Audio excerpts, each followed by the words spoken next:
Katharine. Welcome to the Degrassi Kid podcast. I'm so excited to have you here. Hi. Ah, this is so great. The reason that Katharine is my guest today is because she has sponsored the Degrassi Kid podcast and asked to come on and do this episode with me. Katharine, why did you decide to become a producer? I thought it would be really cool and I wanted to come on the podcast so bad.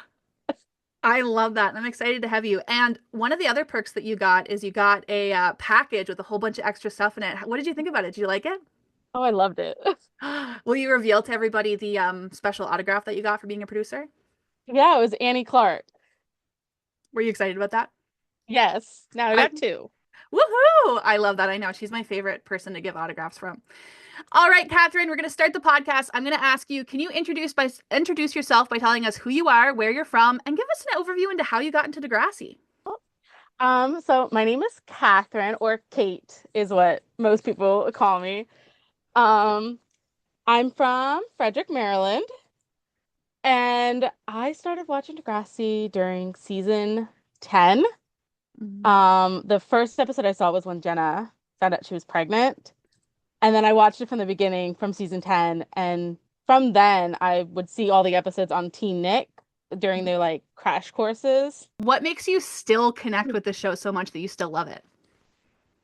I love the drama, but I really fell in love with it again when I was in college because I was away from home.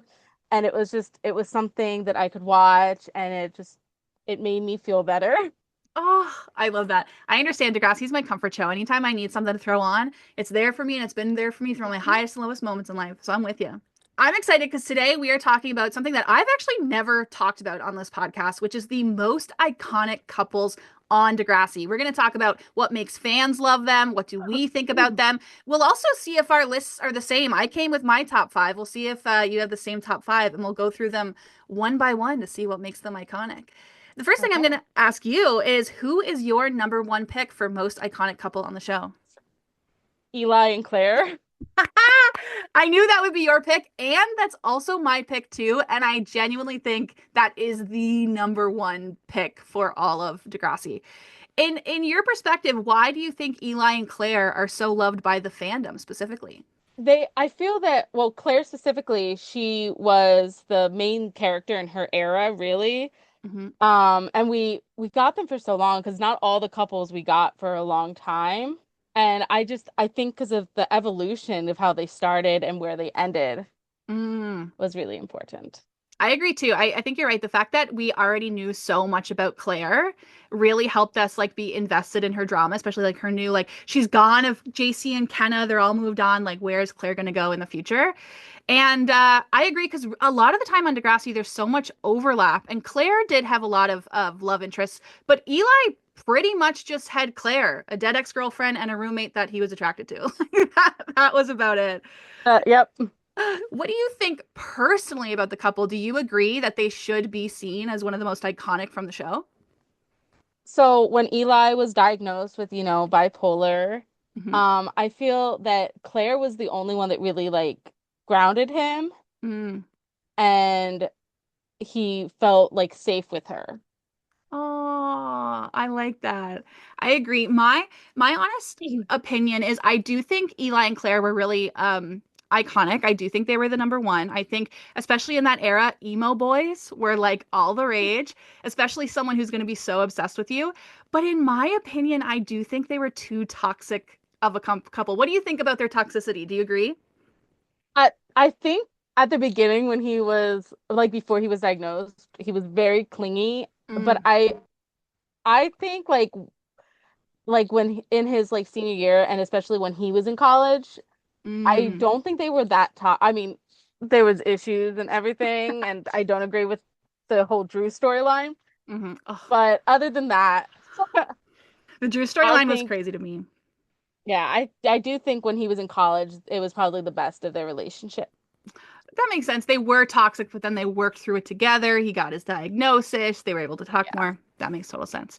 If you had to pick your number one favorite Eclair moment, what would you say it would be? I mean, I don't know if it's a favorite moment, but I just love the quote. Um, when Claire's like, "What did you do? Erase me from your memory?" That is one of the most iconic, I think honestly one of the most iconic quotes from Yes. Degrassi of all time. But then I think my favorite scene though is the last scene they do together because he has the last line in season 14, I Mm. think, Oh when he yeah. says, "Has anyone ever told you you had pretty eyes?" Which was also his first line. Oh, I love that. I also did love whenever I think it's the episode When Love Takes Over, whenever it's like Eli and Claire and Fiona and Adam, and then she also says, "You have pretty Oh, eyes." I love how many times yes. they mimic that Yep. throughout. I love that. Is there anything else you wanted to say about Eli and Claire before we reveal our number two picks? I don't think so. Okay. I wrote everything down, I like that. We're but prepared. Okay, reveal to me then your number two pick, and we'll see if we have the same one. I'm gonna say so I wrote them all down, but I don't think I wrote them in like order. Okay. So from the ones I wrote down, I'm gonna say probably Maya and Zig. They didn't even make my top five at all. Interesting. Okay, what do you think makes them such an iconic couple? Honestly, I like them. I don't know. I had such a hard time picking which I knew who my number one was, but then I had such a hard time picking the other four. Because like I do have a favorite character from each generation of the show, and so Mm. they are my favorite from next class. I don't know. I just really like Zig, but I also really like that again you got a storyline with, Maya having her mental health and Zig kind of being the one that helped her. And I Mm. really like he was the one that found her, but also in the last season of Next Class, when they had the camping trip, Yep. I like that he kind of reveals that finding her scared him because he does Oh, still deeply love her. oh my gosh. That's beautiful. You are really good at finding the nuance in these characters because I really hold on to like that one moment where they wrong the other person and I'm like, I'm out of here. Like I had found Zig often, there, or at least there was a period of time where I felt like Zig was only nice to Maya if he thought he was going to get something out of her, like a relationship, Mhm. especially when they like lived together and with all of that kind of Yeah. Miles drama. But I held on to that. I didn't let them grow from that. I was like, you're done forever. I really, really like that. I don't know if I have much else to say about Maya and Zig. If I had to pick a favorite moment, I don't know. I hate to reveal this. I'm a Zig hater. I don't like Zig at all. I think again I know he's like a kid, but I think he's so I don't know. I do think he's a very selfish guy, I think, is Mm. maybe why I don't like any of his relationships to be honest, but Yeah, I don't know. Like, I don't like that he cheated on Maya. hmm. That was completely out of character for him. But also, I don't like that Zoe did that to her friend, which Yeah, was something. I agree. My fan theory is that Zoe did that because she's in love with Maya. What do you think? I've never thought about that, but that, I think so. Well, okay. So I think she's in love with Maya. So her first thing that she's going to do is she's going to go after Zig, and I think she did the same thing with Maya with Miles. She had a crush on Maya, so she boom went right to Miles and went to hook up with him. I think it's a pattern of behavior, but I also ship all the girl characters with all the girl characters. So maybe my number two is Maya and Zoe instead of Maya and Zig. Like that. All right, who's your third pick? um, let's go with Imogen and Fiona. Oh my God, it's great. They didn't make my top five either. That's Oh, crazy. You would think they would be like my number one. Maybe you know what? I kind of answered these more as like the fandom's top pick, but they would end up in my top three for sure. What makes you love them, or why do you think the fandom loves them? someone pointed out that they had probably the least toxic relationship of anybody. Even their Yeah. breakup was very mutual. Yeah, it was. You're right. They were a very untoxic couple that like the biggest thing is that I think, Fiona's a little bit clingy at some points, but they work through it. Imogen's Hmm. upset that she's gonna leave her, but it's all out of Yeah. love. You're Yeah. you're right. I think they nailed the idea of a healthy relationship. And I think they were able to be themselves a lot in their relationship. It wasn't a lot of like Hmm. conflict of identity like sometimes other people have. Like Claire had a big conflict of like her Christian identity while in her relationship. But I think Yeah. Fiona and Imogen really paired each other well. Do you have a favorite Fiona and Imogen moment? I really liked them at the Frostival. I thought that was really cute. I was gonna say the Frostable kiss is mine. It was such a cute moment, and they're like locking eyes, and she's like so scared to reveal her love, and then she finds out that it's reciprocated. It was like, oh, that's Yeah. one of my favorite Fimogen moments, forever. I'll also reveal my list after we get through yours to see if we have any Okay. other duplicates. Anything else you wanted to say about Fiona and Imogen before we go to the next one? I don't think so. I think you Yeah. nailed it on the head with the fact that they're so non-toxic. Like they're just like a fun, silly couple, and they're always like getting involved in like other characters and what they're up to, and I really, really like them. All right, who is your number? We're now on number three, or no, sorry, number four. Yes. I'm gonna say Emma and Sean. They were my number two. They were my number Okay. two. Okay, I'm Okay. curious. I'm curious to hear on your end. Why are they in your top? So they are my favorite couple from the first 9 seasons of the show. Mm-hmm. I really like now. So Sean, he puts Emma on this pedestal because he thinks she's perfect. But of course, he finds out when he returns that she is not really perfect. But another couple that it's the bad boy and the good girl. Yeah. And I feel like she really keeps him grounded because when he was with her, he wasn't like getting into the trouble that he had in the past. Ah, that's a really good perspective. Yeah, she's very like grounding to him, to him. And then you also see like they start like also it's cool because they start as like 12-year-olds and then you see them as seniors. I know that moment with on their I think it's called Friday night, their very first date, and he goes through the garbage and a bird poops on Hmm. her, all the way to like the realities of life of like drag racing and him being in jail and like her now moving on to a whole other person. I agree. I think we got to see them, I mean, 9 seasons of at least Emma being in some type of relationship. I also, my again personal opinion, I do think to me their number two is the most iconic in the fandom. But in my personal opinion, again, I think they're too toxic. I think that there's a specific scene where Sean, I think Emma's with Peter, and Sean is like kissing her, and he's like, "Oh, like you shouldn't be with me. I'm so dangerous." Like. It was so like Edward Cullen to me, which is no big deal. I loved Edward Cullen when I was a kid, but it was just a little like too much. Like I think he was trying too hard to be like, I am the bad boy and you need to stay away from me, instead of being like, maybe I should make some changes in my life to make this relationship work. What do you think about that?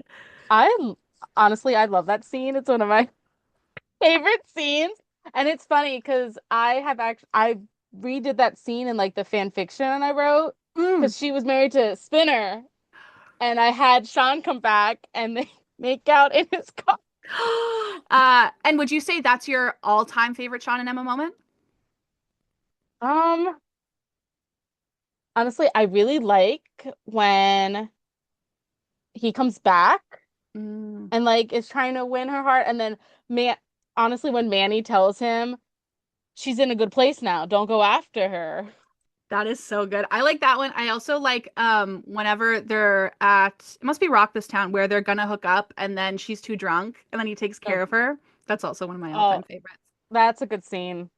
I love I that. like that her family let him live with them. That was cute. Oh, that was cute. I know they were always like, especially Simpson, being at the school was always so good to him, even after he had messed up and done the laptop Yeah. stuff. Our Snake is just such a good guy. I mean, he makes such a good family unit. Also, yeah, that episode Friday night, whenever they're on their first date, is cute. I did Yes. also like whenever Sham went over for dinner. I know it was a dramatic episode, but I really liked their kind of dynamic and that they were so open to having him there. Yeah. And then I do like how his very last scene that he's in and Emma gives him the picture, I think, or they retake the picture, Yeah, from their first date. which That's was so cute. iconic. I think it's cute because sometimes both of them will like post that on their socials when any kind of like anniversary of it comes up and stuff, which I think is so That's cute. cute. I know I love them. All right, fifth and final, top five. Who is the fifth choice here? So this one I is actually the only one that I'm not really a fan of, but I know that that people love it, and that is JT and Liberty. Oh my gosh. Okay, they were my number three. They were my number Okay. three. And I agree. They wouldn't necessarily be on my top pick. My I think why the fandom loves them is mainly because of the nostalgia of the fact that Yeah. JT died. What do you think about Yeah. that? I agree. Yeah, because Honestly, I don't even think like JT wasn't on the show for a super long time, so I didn't even think there was really a character who would be perfect for him. Hmm. I did really like him with Mia because I think he did really well with her daughter. Yep. And for Liberty, I just think Toby was a better fit I because they agree. had the same interests. I agree. I was more of a Liberty and a Toby shipper. I can appreciate JT and Liberty, and I can understand why they're a fan favorite. But when you actually look at like their relationship beyond that final moment, it's kind of like Hmm. she wasn't nice to him all the time. He also like pushed her away for several seasons. Like, I mean, I don't think Yeah. we ever really got to see their relationship develop. I think No. we're all daydreaming about what would have happened if he got to confess his love, I think.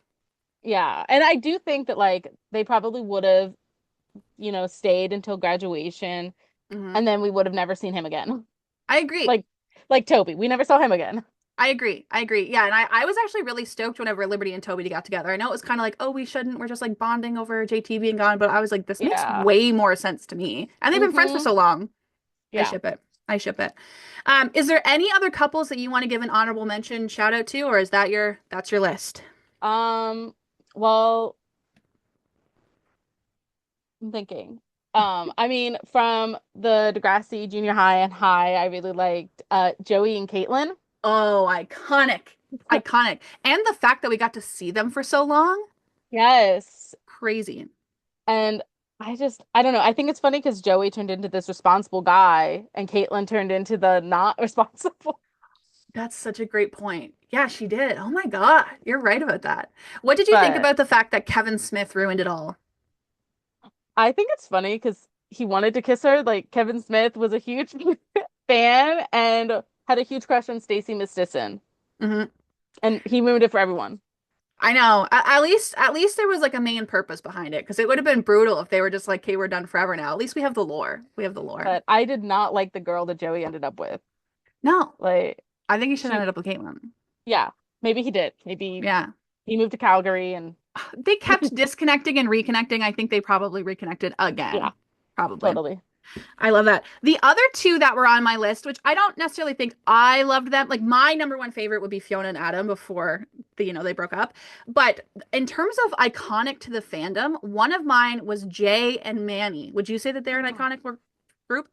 I love them. And I did almost say them, but I didn't think that like they were super iconic to anybody else. Mm, But I love them because of course we know Jay is like this bad guy, but the only like bad thing he really did was when he was stealing stuff. yeah, Because even when he was bullying Rick, like he didn't mean for the shooting to happen. exactly. I think he was, I don't think, yeah, I think he gets a really bad rap, but ultimately, like, I don't know, even when he was like pursuing Emma, I think he was like, he was just going after what he wanted, and that's that. Yeah, it is funny that Emma and Manny ended up with two best friends that they also dated. That is true. That is so, so true. I really liked they were also like a little more mature, so they had like the ability to be more Yes. responsible in a relationship. It was great to see Jay change from this kind of like bad boy to just like being Hmm. in love and didn't care who knew that he was in love. Yeah. And on the Manny side, so good that she finally has a guy that love her. Like Craig wasn't good to her, Sully wasn't good to her. Now she just had a man that like loved her so much, and I can appreciate Yeah. that. And there is this deleted scene. I forget which season, but Jay actually reconnects with his dad. I don't think I've ever Well, seen this. I think it's in the season where he finally reveals to Manny that his dad has remarried like three times. So probably season seven, I think. But yeah, it's a deleted scene, and he actually goes to his dad's house with Manny and like tries to rebuild a relationship. Oh my God. Okay. If I can find it, I will insert it right here because I don't think I've ever seen that before. It doesn't ring a bell at all.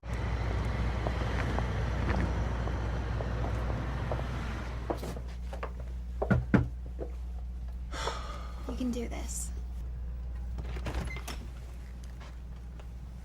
Jay, Hey, Pops. what rock did you crawl out from under?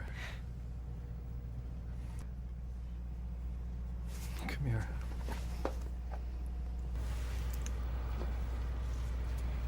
Carolyn! Jay's here.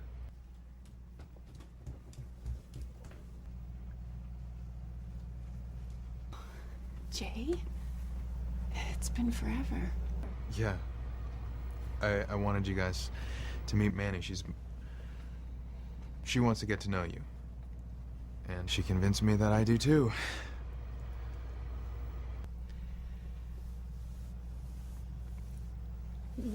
Why don't you come inside? My fifth pick, again, I don't necessarily think that they're for me, but I do think they are an iconic couple. My last pick was Holly J and Declan. Do you think that they're enough to make it on the top iconic list? I do love them. Mm-hmm. And it's just I think people don't love them because of everything that happened. So And of valid. course that is a big debate whether it was what it was. Mm-hmm. I because like she did say no, but then she like gave in, but like didn't like fight it. Yep. So personally, I think it was consensual. I think at the end of the day, it's up to Holly J. Because Yeah, we, and she didn't want to she didn't want to say that it was yeah, or it wasn't. exactly. I Yeah. think Declan definitely crossed some boundaries, but Mm-hmm. ultimately, if Holly J says that she consented, because we got to hear what she said and we got to hear see the situation, but ultimately she hmm gets to decide what that means to her. So that's Yeah. And like you know that Declan that's not something that Declan would do, unlike other yeah, characters that have done it.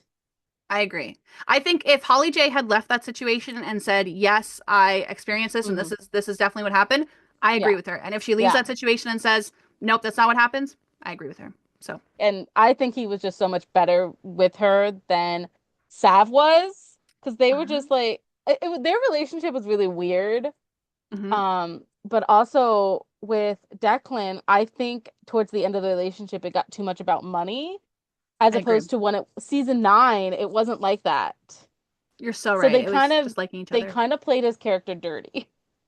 I can agree with that. Especially, I think they were just trying to like get him out. So like, okay, let's like speed run this a Yeah. little bit like that. I think particularly what made them iconic at the time too is that this was also like the Gossip Girl kind of like elite TV show status. So it kind of pulled her out of the like regular everyday life of Degrassi. Especially that movie, Degrassi Takes Manhattan, really like hmm made their relationship larger than life. So that's why Yeah. I think people probably would say that they're one of the top iconic couples, hmm in my opinion.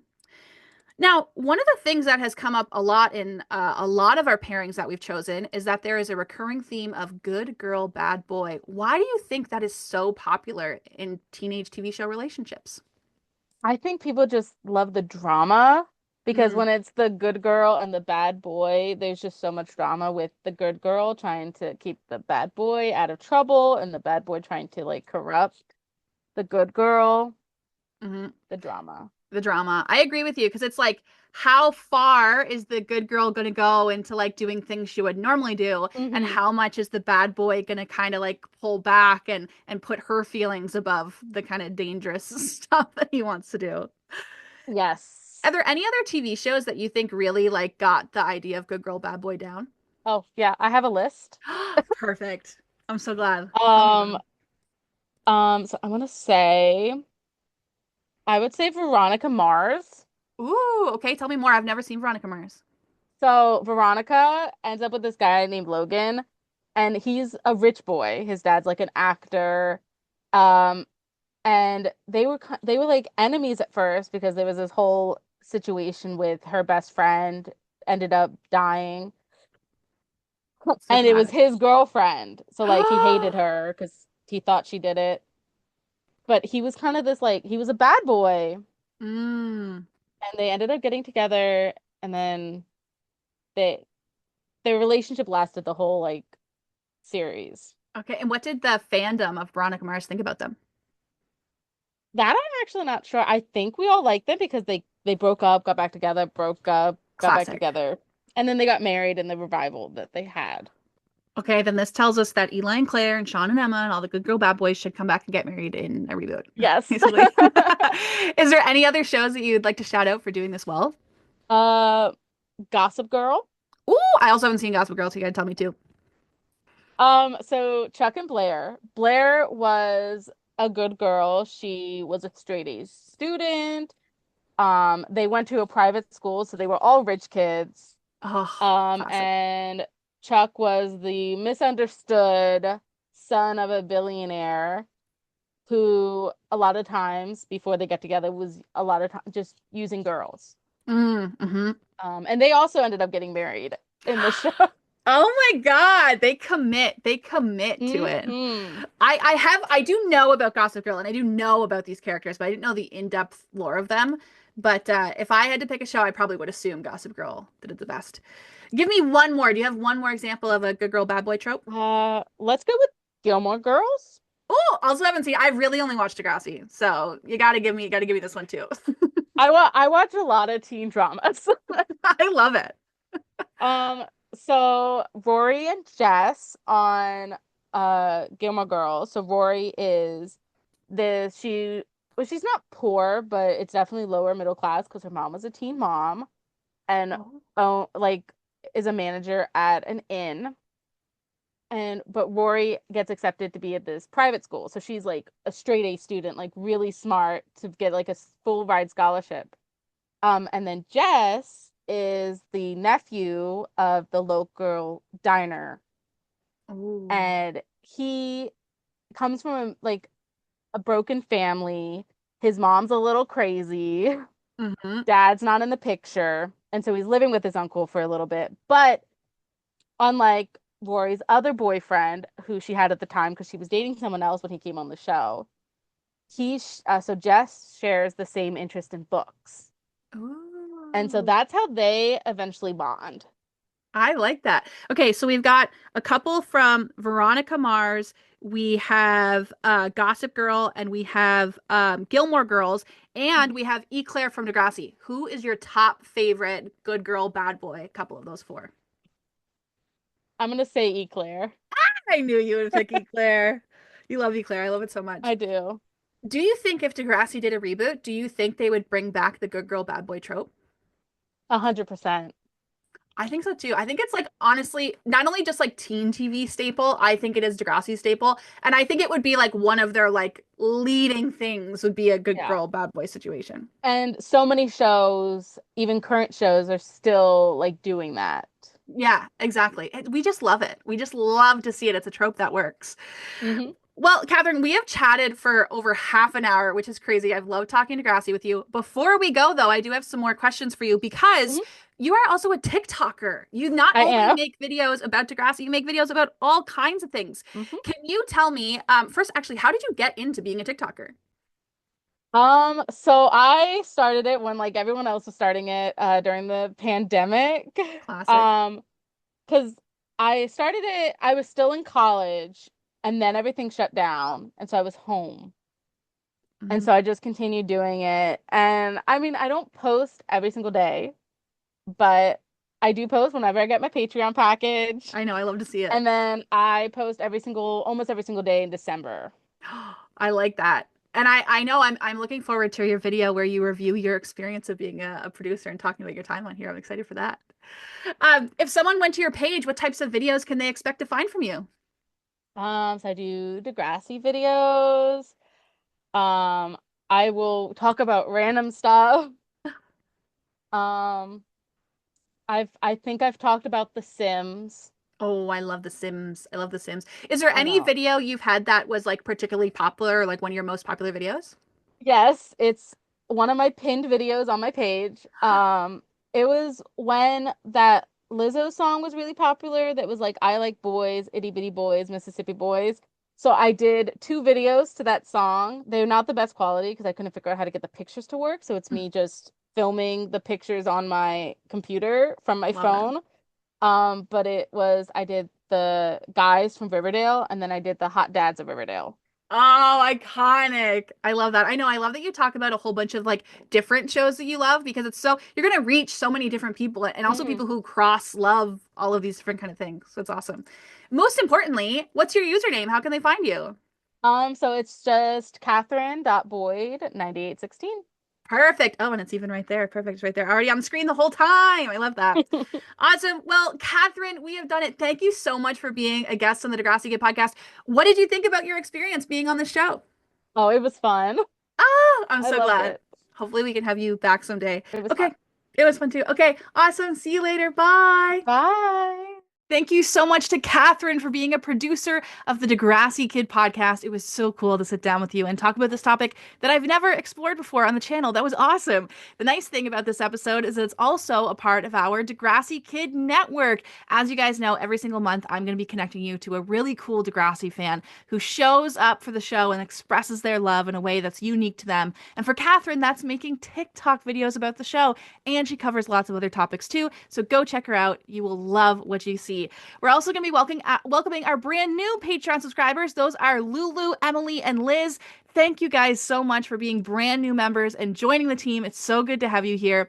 And of course, our fan favorites who have been here forever. That shout out is going to Amber, Angelica, Christopher, Degrassi, CSI, Mundo Man 333, Nicholas, Nikki, Sarah J, Shannon, Alyssa, Angie, Becca, Billy, Blueberry, Bridget, Brittany, Katrina, Courtney, Dave, Evie, Emily, Gina, Jess, Joe, Joey, Catherine, Casey, Kristen, Layla, Laura, Liz. Oh, two Lauras. Lizzie, Megan, Mina, Rachel, Racine, Sarah, Sam, Stephanie, Tawny, Taylor, Brittany, Cosmo, Darcy, Jess, Kennedy, Lindsay, Randy, Alana, Ashley, Chrissy, Emily, Glenn, Honey, Jamie, Lizzie Games, Mackenzie, Mike, Mix, Lucy, Sarah, Shane, Sanita, and Tierney. Thank you guys so much for being the reason that I get to make this podcast possible and connect with cool Degrassi fans all over the world. I hope you guys enjoyed the episode, and we'll see you next week for a brand new episode on the Degrassi Kid podcast. Bye!